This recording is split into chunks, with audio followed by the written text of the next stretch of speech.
आज बात करेंगे सेल्फ हेल्प बुक्स की। आप में से बहुत सौ ने पूछा कि जी सेल्फ हेल्प के बारे में बताइए कि कौन सी किताबें पढ़नी चाहिए। और मैंने एक सिलसिला शुरू किया है कि मैं 5 किताबों के बारे में बताता हूँ जो मेरी नज़र में और मैंने पढ़ी हैं और मेरे पास हैं। तो मैं उस पर कोई अथॉरिटी नहीं हूँ, मेरे पास कोई ये दावा नहीं है कि इससे बेहतर किताबें नहीं हैं। लेकिन अहम सवाल ये नहीं कि कौन सी किताब पढ़ी जाए, अहम सवाल ये है कि किताब वो जो पढ़ी जाए वो क्यों पढ़ी जाए। हम में से अक्सर लोग जो हैं उनकी अपनी इस मामले में राय नहीं होती कि जो किताब हम पढ़ रहे हैं वो क्यों पढ़ें। चूँकि अपनी राय नहीं होती तो इसलिए ये भी फिर पता नहीं चलता कि इस किताब में से सीखा क्या है। और हर किताब में से आप कुछ ना कुछ सीख सकते हैं। अब जनाब बात करते हैं जल्दी जल्दी बगैर किसी लंबी डिस्ट्रैक्शन के कि मेरी 5 किताबें कौन सी हैं और ये मेरे साथ मौजूद हैं। और ये 5 किताबें वो हैं जो कि तकरीबन मेरे पास को 15-20 के करीब सेल्फ हेल्प पे बुक्स हैं। मैं ये भी साथ साथ कह दूं कि सेल्फ हेल्प एक बड़ा ट्रिकी सा मेथड है और एक ट्रिकी सा फील्ड है, उस पर आखिर में बात करते हैं। सबसे पहली किताब जो मैं रिकमेंड करूंगा वो बड़ी दिलचस्प किताब है, छोटी सी किताब है, आम तौर पे मिल जाती है। इवन ये मैंने देखा जिना सुपर में एक कबाब लगा रहा था बंदा, उसके साथ छोटा सा थड़ा था, उस पर भी पड़ी हुई थी। इसका नाम है getting things done. Getting things done David Allen की किताब है, छोटी सी ये किताब है और ये टाइम मैनेजमेंट, वर्क मैनेजमेंट और टास्क मैनेजमेंट के ऊपर है। खूबी इसकी क्या है? खूबी इसकी ये है कि ये एक मैनुअल की तरह है। अब मैनुअल से मुराद ये होती है कि इसमें बताया गया है कि ये नहीं कि ये चीज़ करें, इस चीज़ को इस तरीके से इस वक्त इन चीज़ों को इस्तेमाल करते हुए आप करें। इसमें बहुत ही यूज़फुल बातें हैं। मसलन इसमें 4 Ds हैं कि जो भी आपने टास्क करनी है उसको या तो आपने फ़ौरन ही डू इट, या फिर डेलीगेटेड नहीं किसी को दे दें, या फिर डिफर इट यानी कि कल के लिए छोड़ दें, और या फिर ड्रॉप इट बिल्कुल छोड़ दें, मतलब बिल्कुल फारिग करा दें। इसका एक और बड़ा दिलचस्प है, वो है इसका 2 मिनट रूल। 2 मिनट रूल में डेविड एलन साहब ये कहते हैं कि अगर आपका कोई ऐसा काम जिसको 2 मिनट चाहिए करने के लिए तो आप उसी वक्त कर लें और उसी वक्त उसको कंप्लीट कर दें। और अगर आप इस तरीके को फॉलो करेंगे तो आप बहुत ज़्यादा अकम्प्लिश कर सकेंगे। और एक बात ये जो करते हैं डेविड एलन, वो बड़ी ज़रूरी है। वो कहते हैं कि हम लोग काम करते कम है, काम के बारे में सोचते ज़्यादा है, और जो हम सोचते हैं उसको काम समझते हैं, वो एक्चुअली काम नहीं होता। मुझे इसमें से जो चीज़ पसंद आई है वो है नेक्स्ट एक्शन। और उसमें एक वो मिसाल भी देते हैं बड़ी अच्छी, जो मैं पहले दे चुका हूँ। वो ये है कि अगर आपने टायर ख़रीदने हैं तो आपका जो टायर ख़रीदना है दुकान से जाके, उससे पहले आप ये सोचें कि आपकी एक्शन कौन से होंगे। आपने किसी मशवरा लेना है, आपने चेक करना है, ऑनलाइन चेक करना है, उनको आप डिटेल कर लें। ओवरऑल बहुत ही अच्छी किताब है गेटिंग थिंग्स डन, और इसका एक अपना मेथड है जिसको GTD कहते हैं।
मैनेजमेंट एक्सपर्ट्स का काम है, इवन उससे ज़्यादा स्टैटिस्टिक्स के एक्सपर्ट्स का काम है, तो वो मुकम्मल साइंटिफिक है। ज़ाहिर है मुकम्मल साइंटिफिक तो हम अपने नॉलेज के लिए पढ़ सकते हैं, लेकिन एप्लीकेशन के लिए ये दो किस्में हैं। मैं फिर भी रिकमेंड करूँगा कि उन किताबों को पढ़ना चाहिए जो कि किसी न किसी साइंस के ऊपर बेस्ड है। गेटिंग थिंग्स डन इंट्यूशन है, मुझे बड़ी पसंद आई इन अ वे कि मुझे लगा कि मैं ये अप्लाई कर सकता हूँ, तो ये भी मैंने रखी है इसमें। उसके बाद अगली जो 3 किताबें हैं उनमें से पहली किताब है द पावर ऑफ हैबिट। ये चार्ल्स डुहिग ने लिखी है। बुनियादी तौर पे वो हैं तो जर्नलिस्ट, लेकिन उन्होंने जो इस किताब में सारे हवाले दिए हैं वो सारे के सारे बहुत टेक्निकल हैं, लेकिन उन्होंने टेक्निकल से बोर नहीं किया, उसको एक्सप्लेन किया। अब हैबिट क्यों ज़रूरी है?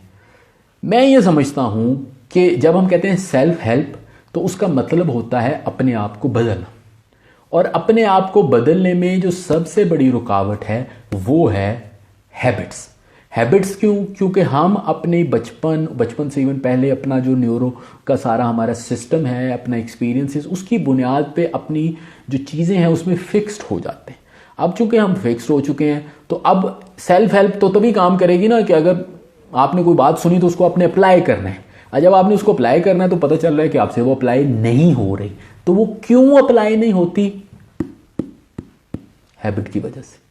तो ये किताब डिस्कस करती है कि जनाब हैबिट जो है वो क्यों फॉर्म होती हैं, वो कैसे फॉर्म होती हैं और वो कैसे बदली जा सकती है। बहुत ही अच्छी किताब है। मैं तकरीबन 3-4 किताबें हैबिट्स पे पढ़ चुका हूँ। एक आपको याद होगा एटॉमिक हैबिट्स में बताई है, एक गुड हैबिट बैड हैबिट आजकल पढ़ रहा हूँ, एक और भी पीछे पड़ी हुई है, वो ये डोहिक की ही किताब है। तो मेरा तो बहुत मानना है कि हैबिट्स को चेंज करके आप अपने आप को चेंज कर सकते हैं। इसके लेसन क्या हैं? इसके मेन लेसन ये है कि कोई भी हैबिट जो है उसका जो साइकिल है उसमें 3 चीज़ें हैं। पहली उसका क्यू है या उसका ट्रिगर है या उसका सिग्नल है, दूसरी उसका एक्शन है जो आप करते हैं, और तीसरी उसका रिवॉर्ड है। यानी अगर आप सिगरेट पीते हैं तो सबसे पहले एक सिग्नल आता है कि सिगरेट पियो, उसके बाद फिर आप सिगरेट पीते हैं, फिर आपको रिवॉर्ड मिलता है। इसकी जो थेरी है वो ये कहती है कि आप जो सिग्नल है और जो रिवॉर्ड है उसको चेंज नहीं कर सकते, आप एक्शन को चेंज कर सकते हैं। तो उस एक्शन को चेंज करने के लिए आप अपने ऑल्टरनेटिव एक्शन बनाइए, और सिग्नल अगर आपको आएगा तो आपको मानना पड़ेगा उसमें। तो ये हैबिट का एक पूरा डिस्कशन करती है। उसके अलावा इसमें यहाँ तक है कि अगर बंदे की मेमोरी ख़त्म हो जाए तब भी हैबिट्स उसमें रहती हैं। इसमें ये भी बताया गया है कि मार्केटिंग में हैबिट्स का क्या रोल है, क्योंकि जो लोग आपको सामान बेचते हैं वो आपकी हैबिट्स को एक्सप्लॉइट करते हैं। बहुत ही आला किताब है ये, मैं इसको इधर रख देता हूँ जनाब। उसके साथ साथ जब हम हैबिट्स के बारे में जान भी चुके हैं और हम हैबिट्स को चेंज नहीं कर सक रहे, तो जो चीज़ हमारे सामने आएगी वो होगी विल पावर। अगेन ये किताब जो है ये तकरीबन साइंसी फाउंडेशंस में है। इसके लिखने वाले जो 2 हैं, बाउमेस्टर और जॉन टायरनी, उनमें से एक तो बाकायदा साइंसदान है और दूसरे साइंस के जर्नलिस्ट हैं। तो ये किताब डिस्कस करती है कि विल पावर क्या है, विल पावर को कैसे बढ़ाया जा सकता है और विल पावर कैसे खर्च होती है। इसका और हैबिट्स का डायरेक्ट लिंक है, क्योंकि अगर आपने हैबिट्स को चेंज करना है तो आपको विल पावर चाहिए। और विल पावर के बारे में जो टेक अवेज हैं इस किताब के वो क्या हैं? वो सबसे पहला टेक अवे ये है कि विल पावर का जो स्टॉक है वो लिमिटेड होता है। तो अगर आप कोई मुश्किल काम कर रहे हैं तो उसके नतीजे में आपकी विल पावर खर्च हो जाएगी। जब आपकी विल पावर खर्च हो जाएगी तो आप बिल्कुल ही नहीं बदल सकेंगे या आप कोई डिसीजन भी अफेक्ट नहीं कर सकेंगे। मैं वैसे आपको ये बता रहा था, मैं चूँकि किताब को बहुत ज़्यादा गौर व फिक्र से पढ़ता हूँ तो मुझे वैसे ये नज़र भी आ गया कि मैंने हाईलाइट भी किया हुआ है और अंडरलाइन भी किया हुआ है। ये किताब मैं 2 दफ़ा पढ़ चुका हूँ। तो पहली दफ़ा मैंने इसको हाईलाइट किया है और दूसरी दफ़ा मैंने इसको जो है वो अंडरलाइन भी किया हुआ है। और मैं फॉर एग्जांपल यहाँ पे पढ़ रहा हूँ तो इसने बताया है कि विल पावर 4 कैटेगरीज़ की है। एक कंट्रोल ऑफ थॉट्स है, एक कंट्रोल ऑफ इमोशंस है, और एक कंट्रोल इम्पल्स कंट्रोल है, और एक परफॉर्मेंस कंट्रोल है। तो इन 4 चीज़ों पे विल पावर जो है वो ऑपरेट करती है। अगर आप अपनी ज़िंदगी में कुछ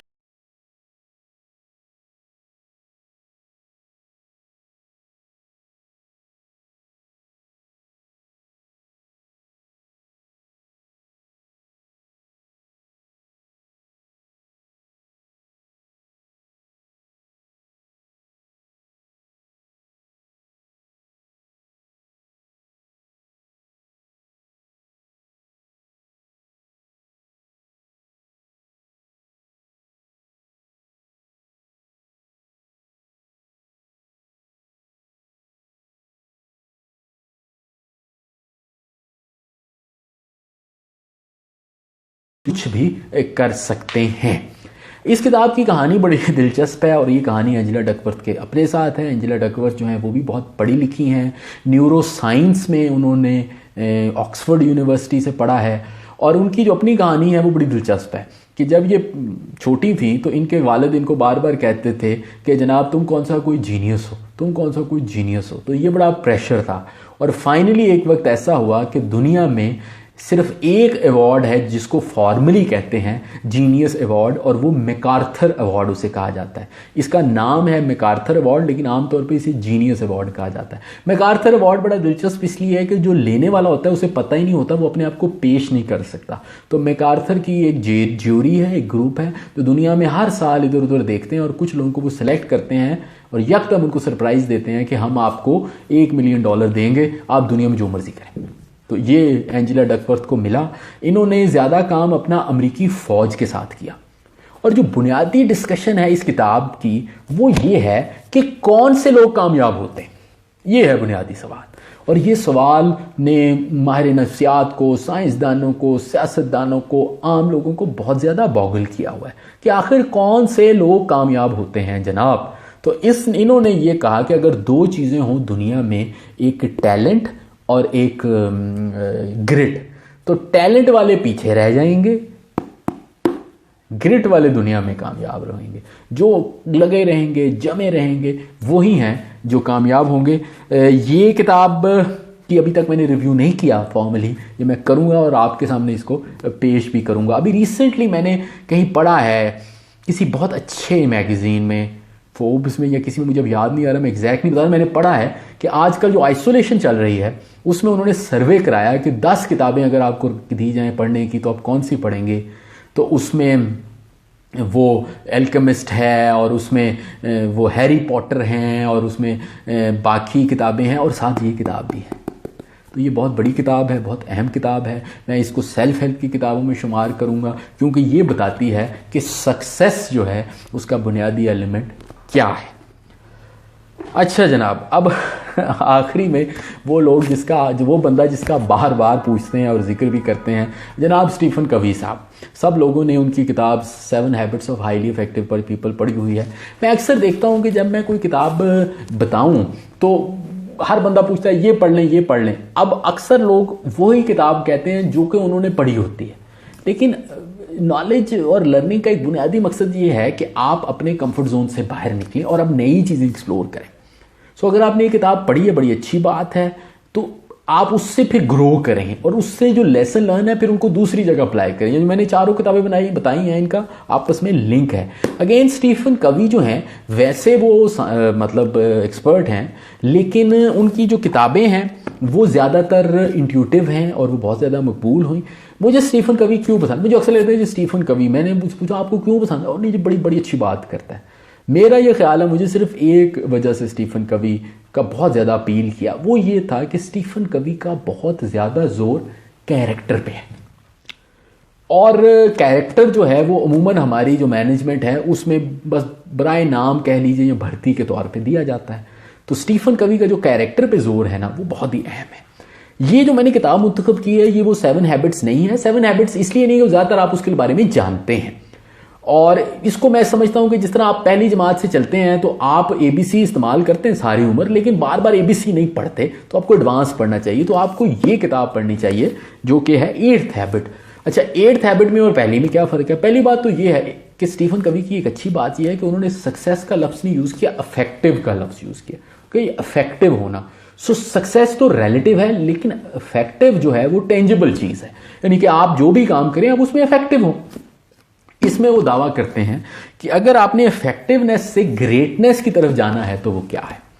ये किताब स्लाइटली फिलोसॉफिकल है, लेकिन इसमें काफ़ी डेप्थ है, और इस जो इफेक्टिवनेस है इसका जिक्र वो करते हैं वॉइस के तौर पर। और वो ये कहते हैं, ये 4 चीज़ें उन्होंने कही हैं, मैं किताब से ही देख के आपको बता रहा हूँ। वो उन्होंने कहा है कि 4 चीज़ें ऐसी हैं, एक टैलेंट, एक नीड, एक कॉन्शियस और एक पैशन, इनको मिला के आपकी वॉइस बनेगी। और जो वो आपकी वॉइस होगी वो आपका एक इंडिविजुअल स्ट्रीक होगा, एक इंडिविजुअल कैरेक्टर होगा, और वो आपके एंडेवर्स में हर तरह होगी। तो गोया ये किताब सेल्फ डिस्कवरी की तरफ जा रही है और ये बताती है कि आपने अपने सारे एट्रीब्यूट्स को, अपनी सारी खूबियों को हार्नेस कैसे करना है